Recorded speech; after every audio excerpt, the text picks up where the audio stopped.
Masu kallon mu da sauraron mu assalamu alaikum wa rahmatullahi ta'ala barkatu. Barkanku da zuwa akan sashin dandalin taurari. A yau cikin shirinmu na koyon aikin hannu muna da babban bako da mun gayyato kuma ɗaya daga cikin ma'aikata na talabijin na dandalin taurari Malam Salu. Malam Salu, salamu alaikum. Amin alaikum assalam. Isu. Ok, da dama alhamdulillah.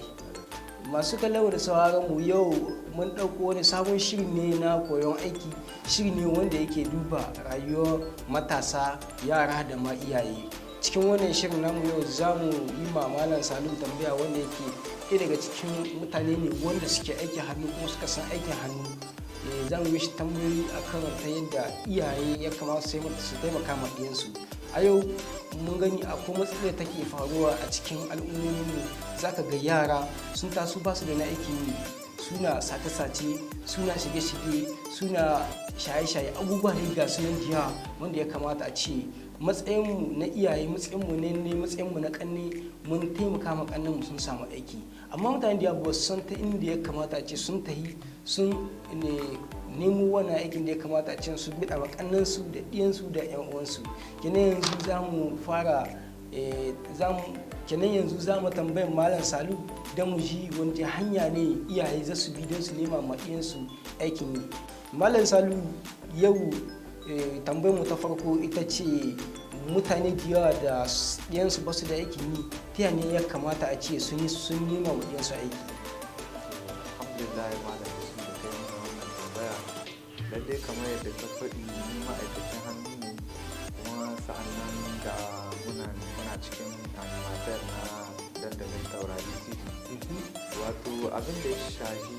matasa dangance ga aikin hannu akwai ma'aikata ta gwamnati wadda ake ce makon FAFPA wanda fi a la formation professionnelle et à l'apprentissage ko Niger. Wannan ma'aikata ta gwamnati ce ita ce wato gwamnati yassa ta je ta sami ma'aikatan hannu masu zaman kanunsu don saboda su rika kawo wa matasa a wajensu, za su wakilta matasan su kuma sai su koya matasan ayyuka na hannu, ba irin aikin da ba a koyawa. Kamar ita wannan ma'aikata da kuka ce ta fafka, kamar yaya ne ake bin tsari domin a zo a rubuta yara cikin wannan ma'aikata? To lalle tsari wannan ba wani tsari ne mai wuya ba. Mutum zai je ne da takardar aihuwa da yaron shi, yaro mai kimanin shekara 15, idan dai ba su wuce shekara 15 har zuwa 35. Sa'annan kuma ana so ya zamanto yaro bai wani karatu ko kuma bai da wani aikin yi, saboda can koyon aiki ne zai yi ya zama kan ma'aikata ce za a kai shi, saboda ba zai iya koyo ba shi sana'a goma. Idan haka an fi son matasa waɗanda ya zama ba su da aikin yi su ne ake taimaka ma ta wannan hanyar. Idan takardar aihuwa ce mutum zai je ya rubuta sunan shi, kenan daga can kuma za a tambaye shi wani iri aiki yake so. In ya zaɓi cikin ayyukan da ke da ko ya zaɓi irin wanda yake so, misali in ya ce na aikin katako yake so ya zama kafinta, shi kenan daga can wurin za a ɗauka shi a kai shi inda mushanni na kafinta, malamai masu koyar da wannan aikin. Kun yi zancen aiki na kafinta, shin wai su ita wannan ma'aikata ta fafka bakin kamar aikin kafinta ne take koyarwa ko kuma akwai wasu ayyuka da yawa wanda take koyarwa? Lalle ba aikin kafinta kaɗai take koyar da ba, tana koyar da aiki da yawa. Akwai kafinta, akwai ɗinki, akwai gina, akwai gyaran motoci, akwai gyaran famfuna, akwai ayyuka irin kamar na karu, akwai irin na fenti. Lalle haka abubuwan suke da yawa iri-iri kashi-kashi. Yanzu a ce uba yana so ya zo ya rubuta ɗani a cikin wannan makarantar ta fafka, ta wace hanya ne zai iya biya ya ta ya same su don ya rubuta ɗani? Kuma idan ya zo rubuta ɗani kamar akwai wani goro da yake kai domin ya rubuta ɗani ko kuma don ya tashi kawai da ɗan shi ɗaya na jin tahiya? Lalle ba wani goro wanda mutum zai ba da wajen rubuta ɗan shi. Idan ka ɗauki takarda aihuwa sai za ka tafi, akwai cibiyar fafka tana nan zuwa wajen kamar za a gidan gwamnan jiha na Tawa, bisa babban titi wanda ga zuwa gidan jami'an gwamnan jiha. Idan aka haye titi wannan kafin a kai ga an ka wuce ma'aikata ikon normal dama kusan takin akai kwana ne zuwa yanko to cikin wannan din nan ne ma'aikatar fafka take wanda da mutum ya zo za a tarbe shi sannan kuma a karbi yaron shi da hannu biyu. To masha Allah, kamar tambaya ta gaba ita ce ita wannan ma'aikatar ta fafka kamar idan suka ɗauki yara su haka su wajen formation kamar suna irin wannan abin da in ka kai yaro wajen aiki ya kamata a ce kana zuwa kana kula kana duba ka gani irin aikin da yake kuma kafin nan ma su ita wannan ma'aikatar ta fafka eske idan mutum ya tahi aiki shine yake zaɓa wanda yake so ko suna suke zaɓen ma aikin da kake so.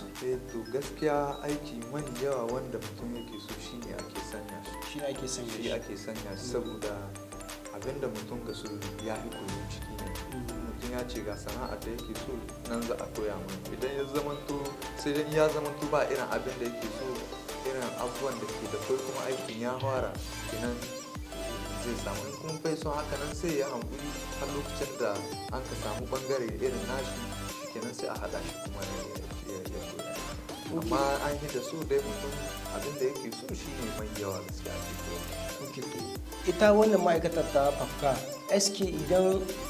eske formation insu ta kwana 10 ce ta sati guda ce ko ta wata guda ce ko ta shekara guda ce ko kuma ya ne al'amarin formation na shi? Lalle fafka da an ka fara formation abin da aka yi ta shekara biyu ne matasa daga shekara 15 zuwa 35 tun 2016 an ka fara formation kenan mun lalle mun fara wannan aiki tun 2016 har 2018 sa'annan bayan an kai 2019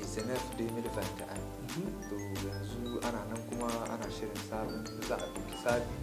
don kuma a ci gaba da ayyuka akwai masu yin shekara biyu akwai irin waɗanda kuma ke zuwa a yi formation irin ta wata shida tunda irin ita ta wata shida kamar gurfama ne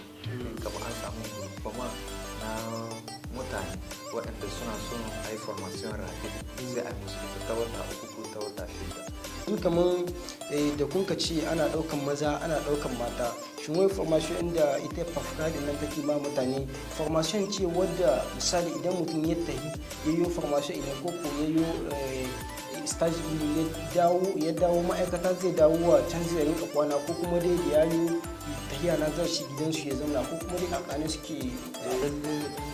aiki ne daman wanda za a fara dai a yi shi lokacin da jama'a kowa take aiki a cikin an ka hawa aiki da sare lokacin sabta mai ce a sabka kenan kowane yaro misali kamar iya mata da suke zuwa su koyi aiki za su iya taya su yi aiki idan maraice su sauka su ta gidajensu su ma maza ma haka ne suka aiki su ta gidajensu kenan babu wani matsala a ce a ɗanɗana ban san inda yake ba ko kuma masha Allah iyaye maza da mata kamar yadda kuke ji muna nan ga tattauna da malam Salu mutum ne wanda yake ɗaya daga cikin mayan jigogi wanda suke aikin hannu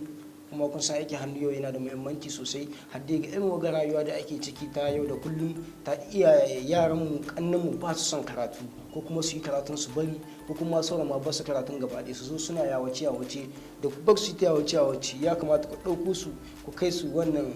wurin formation in tun da kun ji yadda malam Salu ya ce ba a da buƙatar kudala na ka kai yaron ka kawai ka rubuta sunan shi abin da ake so ka kai da shi takardar aihuwa za a farmar nan ɗanka ya iya kuma wannan duk amfani shi ne ko ya yi lakwal ko bai taba lakwal ba ma ana koyar da shi. Masha Allah. Tambayar mu ta gaba a nan ita ce su wannan ikwalin da take bada wannan formation idan yawo ya kare kamar akwai misali a ce ya yi formation ta wata shida ya kare shin wai su suna da wani tallafi da za su bashi domin ya fara wani kasuwanci ko kuma daga ya kare kawai shi kenan sai su sallame shi. Lalle akwai waɗanda in suna da bukata ana basu akwai abubuwan da ake iya basu wani tukuici matsayin kama na tallafi matsayin bashi kuma don saboda mutum ya samu ya kawo ya sai kayan aiki ya fara aiki ne su da baya sannu ya rika biya akwai kuma waɗanda su kawai da sun samu wannan za su je su nemi aiki tunda akwai kamfani kuma har yanzu na gwamnati wanda aka ce ma ANPA duka wanda adda irin wannan attestation ya kai ta ANPA ta kuma za ta je ta nemi musu aiki inda ya kamata shi masha Allah to kenan kowanne dan ƙasa yana da damar da zai iya zuwa ka ya yi aikin hannu ko da ma a ce ma kayan lakwal ɗin ma idan dai baka da wani aiki kana iya zuwa fafka ka zo ka rubuta sunanka kuma kun ji ko a cikin wani fanni mutum zai iya buse. Lalle abinda a kira na ga al'umma duka gaba ɗaya, wannan dai ma'aikata fafka ta gwamnati ta, su kuma ma'aikata masu koyar da aikin mutane ne na ƙasa, su kuma masu zaman kanunsu. Fafka kamar shi ya zama tallafi ne don saboda ya kama ma masu zaman kanunsu su samu su za su kawo muna matasan, mu kuma muna koya matasan a aiki. Kamar yanzu ni ina aikin wuta, duk mutum a kama shi mutum uku. Idan yanzu misali muna so a kama mana fiye da mutum uku, to ina in nemo kuma har yanzu misali ma'aikacin wuta wanda ke irin nau aiki sai a kawo uku. In kawo misali mun zama mu uku, kenan mutum tara za a kawo mana. Shi ma misali kamar yanzu akwai mai ɗumkin tela tayar ko na mata ko na maza ga mata masu son koyo, su ma yanzu za a rika kawo musu uku. Idan ya zama cikin atelier da suke akwai metar 2 ko 3, to kowane mutum shi za a kama mutum uku dangance ga tsari na ita fafka. To shi bisa ga tsarin fafka kamar ma'aikaci ne wanda ake kan mutane wanda suke koyon aiki wajen su, kamar da kuma ce mai gyaran wuta, mai gyaran salula ko wace ma'aikata ce. Amma ita fafka ita ce take yanki irin ma'aikacin nan da take ɗaukar ɗaliban da take can koya musu aiki, ko kuma kowace makaranta kowace ma'aikata tana da damar da za ta iya zuwa fafka domin ta ce musu tana da wurin ba da horo idan suna da yaran su kawo musu. Duka wannan ana zan samun irin wannan, saboda yanzu kamar akwai lokacin da za ku ɗauku iske ana formation misali a ce cikin CFM ma misali CFM ta nan tawa, CFMN wagga ita ma ta nan ba ta nisa da biran fafka. Can wurin akwai aiki na sude, akwai aiki na teloli, sa'annan akwai na kafinta. To nan wurin akwai lokacin da ana iya kai ma masu kafinta mutum 30 a ce shekara guda a koya musu aiki, ko kuma masu tela. Kenan yanzu in gane na a ce kamar mai tela na cikin anguwa misali waga anguwa ta sabon gari yana damar zai iya fafka ya ta yi rubuta suna ne ya ce ya samu daman ce muku da lokacin da sun ka fara aiki, su da kan sun ka zo sun ka fara neman mutane. Yanzu ba su samu iya adadin kowane da kowane a ce an ga wurin shi, saboda wani koye yake, wani kuma yana iya koyar da bai da shago. To da mutane sun kawo da jin wannan tsari, idan mutum ya ji labari in gyaran salula kake ana koyan irin wannan aikin hannu ne, to za ka iya je da kanka ka ba da bayanin da kai ma ga sana'arka nan, in yi so sai a yi a restaurant ka a zo kuma a ga wurinka, shikenan sai a rika kawo matasa suna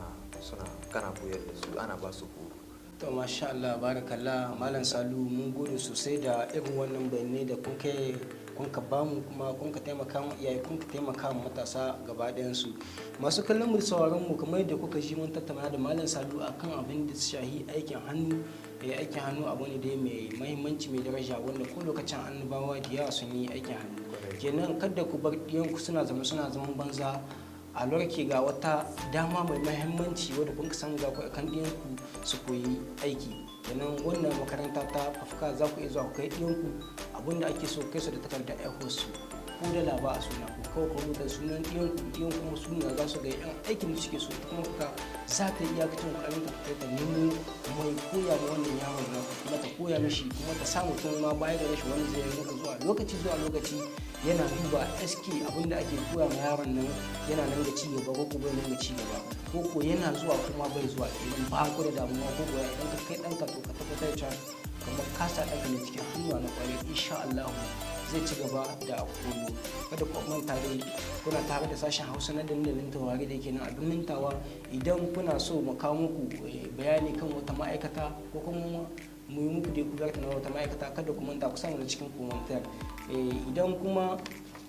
kuna da buƙatar maka muku wani ma'aikaci wanda misali ko kuma wani aiki wanda ya shige muku ko kuma wanda ba ku fahimta ba, kada ku manta dai ku samu duka cikin komantar. Da haka nake cewa mun zo ƙarshen wannan shiri na wannan mako, sai dai wani mako idan mai duka ya kai mu shirin namu na koyon aikin hannu. Da haka kuma nake ce muku bisalam.